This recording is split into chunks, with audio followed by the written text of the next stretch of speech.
This is part 2 of Wilfred Owen text notes screencast. We're going to be talking about Dulce et Decorum Est. So, there was no draft for the First World War for British soldiers, it was entirely voluntary. But the British needed their soldiers to fight in the war, so they turned out this kind of like well-oiled propaganda machine of posters and poems, like pro-war poems.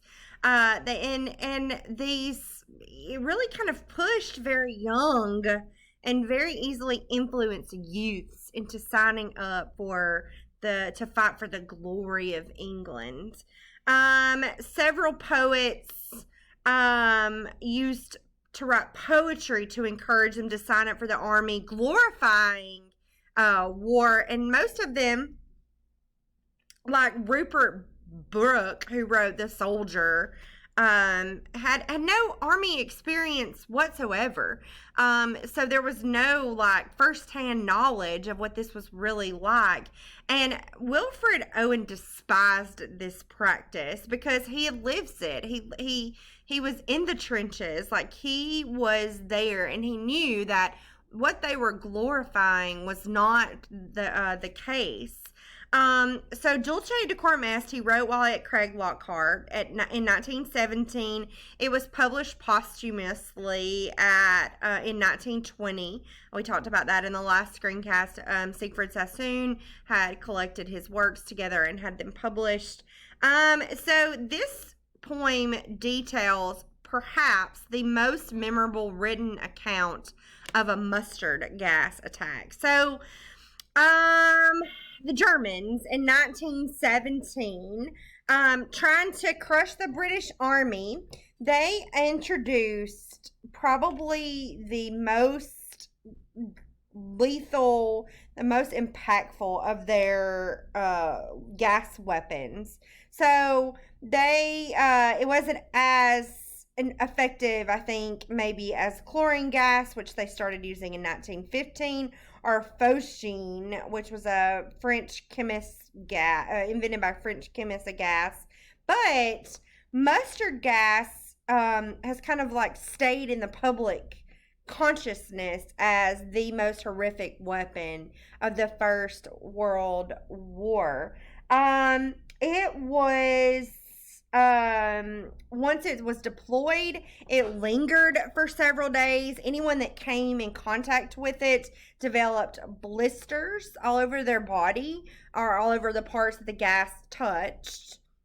On the skin, it would cause vomiting, internal, external bleeding, and it was a long, slow, it could cause blindness. Like it was the slowest death, like 5 weeks to die if you were lethally injured with mustard gas. Horrific stuff. So this poem takes place during a slow trudge to an unknown place, which is interrupted by a gas attack.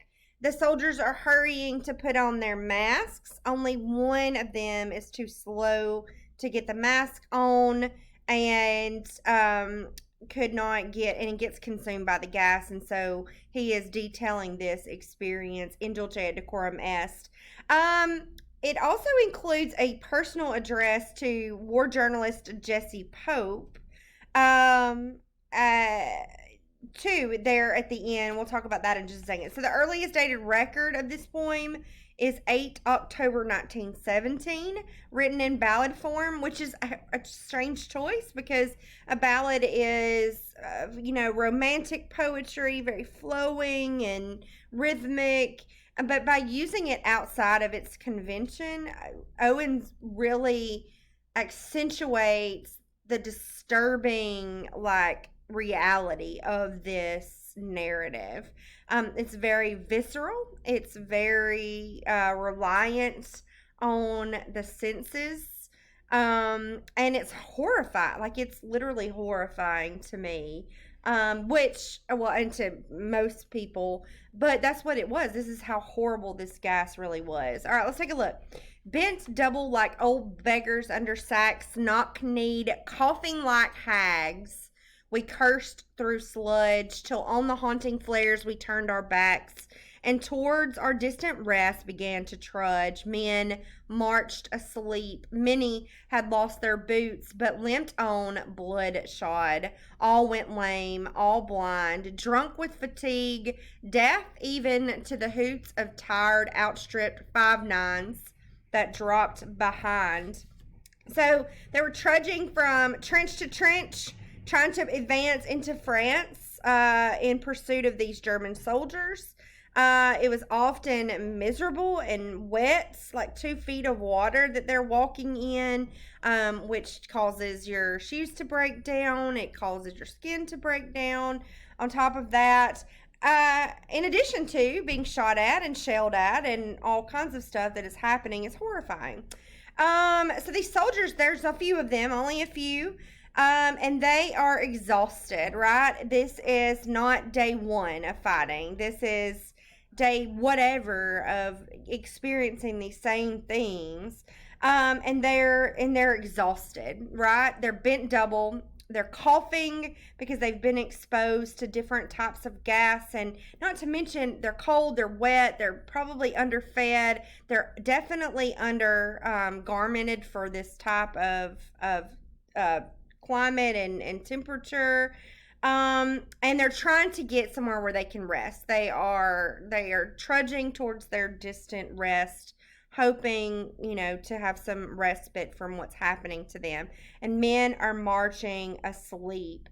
They're not just marching, they're trudging, they're cursing through the sludge. They're limping. This is a defeated, a defeated platoon here that's moving, okay? And their misery is mind-numbing. Gas, quick, boys, an ecstasy of fumbling, fitting the clumsy helmets just in time, but someone still was yelling out and stumbling and floundering like a man in fire or lime. Dim through the misty panes and thick green light as under a green sea, I saw him drowning. So the second stanza changes pace very rapidly. So we have the call of gas, quick, boys, and the soldiers are trained. They know that means let's get our helmets on as fast as we can. There's an ecstasy of fumbling, groping for their helmets, trying to put them on and fit them over their face. So, we're using words that expresses speed, right? And they're frantic, right? Hurry, get your helmets on. But one soldier does not manage to get his helmet on in time, and Owen sees him floundering like a man in fire or lime through his own thick paned gas mask. He sees him drowning as under a green sea. We have a very short stanza here, but a very powerful one. In all my dreams, before my helpless sight, he plunges at me, guttering, choking, drowning. Okay, so we're pulling away from the events as they are happening to the after effect, right? I can still see this man in my dreams, like dying underneath it, drowning in this, and not a oh, he's got some gas on him. This is very viscerally an attack. The gas, he's choking, he's sputtering, he's guttering, like he's probably grasping at his throat, clawing at his skin. Like, this is very, very horrific, and it stays with them. It stays with him. These images that they see, we talk about PTSD, like he's still seeing it. He still sees it in his dream, even after he's removed from it. If in some smothering dreams you too could pace behind the wagon that we flung him in and watch the white eyes writhing in his face, his hanging face, like a devil sick of sin, if you could hear at every jolt the blood come gargling from the froth-corrupted lungs, obscene as cancer, bitter as the cud of vile, incurable sores on innocent tongues, my friend, you would not tell with such high zest to children ardent for some desperate glory, the old lie, dulce et decorum est, pro patria mori. So in this last stanza, we have a super kind of like closed in situation. If in some smothering dreams you too could pace. And he goes into this very, very graphic, very horrific description of the suffering. I mean, they throw this guy in a wagon. He's writhing. His eyes are white and rolling. His face is hanging. Blood is gargling from his lungs. This is not a sight that you can erase from your mind. And then we have that finishing 4 lines, my friend. This is a personal address to Jesse Pope. My friend, you would not tell with such high zest to children ardent for some desperate glory, the old lie, dulce et decorum est, pro patria mori. So Jesse Pope was a journalist. The phrase itself is from Horace, dulce et decorum est, pro patria mori. It means it is sweet and fitting to die for one's country.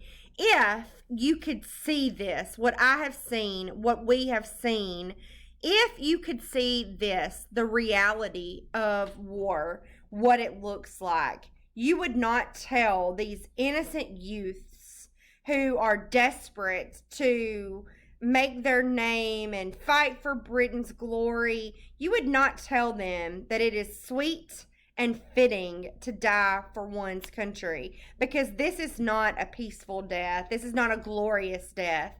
This is a horrific death, a horrifying, terrifying, both for the people that it is happening to, obviously, but also for the people that are witnessing it. Like, you're going to see, this is what you will see if you're a soldier. This is what could happen to you. It is not sweet and fitting to die for one's country. And that was a direct lash against all those pro-war poets who were writing this poetry about how sweet it was for them to, and how glorious it was for them to fight for Britain. So very powerful, these 2 pieces. And I think what makes it even more powerful, aside from the fact that this is just kind of eviscerates you, like it really gets you in your gut, because the way that it is described, I mean, he doesn't hold back at all. But this guy lived this. He lived it. It was real to him. Like, this is firsthand experience. And he even died, as a result of his experience. So I think that's what makes it maybe even more powerful than someone who is just writing from secondhand accounts. So that was Dulce et Decorum Est, and that'll conclude our discussion on Wilfred Owen. Definitely check out some of his other work if you're interested in these wartime poets. He was definitely one of Britain's most famous, for sure.